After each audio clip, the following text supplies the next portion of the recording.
दुनिया की बदलती अर्थव्यवस्था के बीच जब देश नए बाजारों की तलाश में होते हैं, तब ऐसे समझौते सामने आते हैं जो सिर्फ व्यापार नहीं, राजनीति भी हिला देते हैं। भारत और न्यूजीलैंड के बीच हुआ नया फ्री ट्रेड एग्रीमेंट कुछ ऐसा ही बन गया है।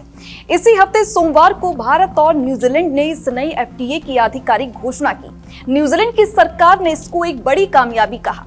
सरकार का कहना है कि इस समझौते से न्यूजीलैंड के करीब 95% निर्यात पर लगने वाला टैक्स या तो पूरी तरह खत्म हो जाएगा या काफी कम हो जाएगा। खासतौर पर कीवी फ्रूट, सेब, मीट, ऊन, कोयला और फॉरेस्ट्री जैसे सेक्टर को भारत के बड़े बाजार में आसानी से एंट्री मिल जाएगी। इससे वहां के किसानों, उत्पादकों और निर्यातकों को बड़ा फायदा मिलने की उम्मीद जताई गई। देखिए, सरकार का तर्क है कि भारत दुनिया की सबसे तेजी से बढ़ती हुई अर्थव्यवस्थाओं में से एक है और आने वाले समय में तीसरी सबसे बड़ी अर्थव्यवस्था बनने वाला है।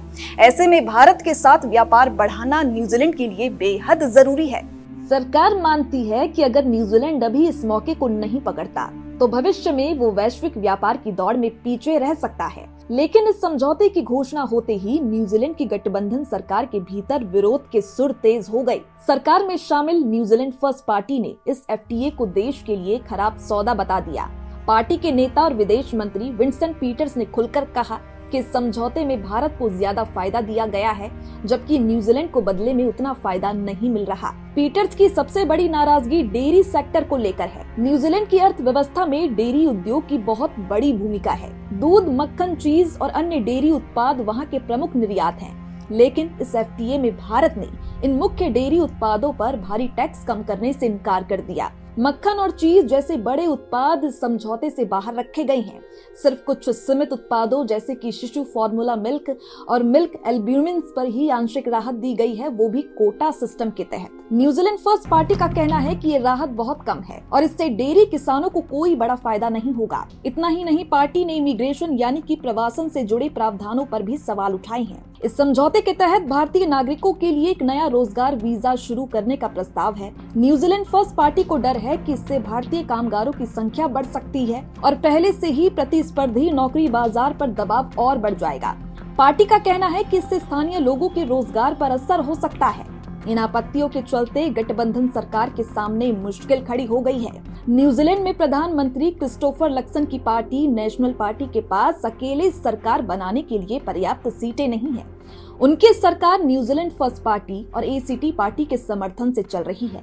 ऐसे में अगर न्यूजीलैंड फर्स्ट पार्टी संसद में समझौते के खिलाफ वोट करती है तो सरकार को विपक्षी लेबर पार्टी का सहारा लेना पड़ सकता है। प्रधानमंत्री लक्सन हालांकि लगातार ये भरोसा दिला रही हैं कि एफटीए संसद में पास हो जाएगा। उनका कहना है कि व्यापार जैसे मुद्दों पर आमतौर पर संसद में व्यापक समर्थन देखने को मिलता है। उन्होंने ये भी कहा कि सरकार ने न्यूजीलैंड फर्स्ट की चिंताओं को समझने और उन्हें दूर करने की कोशिश की है। लक्सन के मुताबिक ये समझौता लंबे समय में न्यूजीलैंड के हित में है और इससे देश को भारत जैसे बड़े बाजार से जुड़ने का मौका मिलेगा। न्यूजीलैंड के व्यापार मंत्री भी इसी लाइन पर बात कर रही हैं। उनका कहना है कि ये समझौता अंतिम नहीं है बल्कि एक शुरुआत है। भविष्य में इसकी नियमित समीक्षा होगी और अगर भारत किसी दूसरे देश को डेयरी जैसे सेक्टर में बेहतर शर्तें देता है तो न्यूजीलैंड को भी उसी तरह की सुविधा मिलेगी। यानी कि आने वाले समय में डेयरी सेक्टर पर दोबारा बातचीत की गुंजाइश बनी रहेगी। वहीं डेयरी कंपनियों के संगठन ने भी मिली जुली प्रतिक्रिया दी है। उनका कहना है कि ये समझौता देश के लिए तो फायदेमंद हो सकता है, लेकिन डेयरी उद्योग के लिए फिलहाल निराशाजनक है। हालांकि उन्होंने ये भी माना कि भारत अपने घरेलू बाजार की सुरक्षा को लेकर बेहद सख्त है और अब तक किसी भी देश को डेयरी में पूरी छूट नहीं दी गई। तो कुल मिलाकर Bharat New Zealand free trade agreement एक और नए व्यापारिक रास्ते खोलने की कोशिश है, तो दूसरी ओर न्यूजीलैंड की घरेलू राजनीति में एक बड़ी चुनौती बन गया है। अब सबकी निगाहें इस बात पर है कि संसद में ये समझौता किस तरह से आगे बढ़ता है।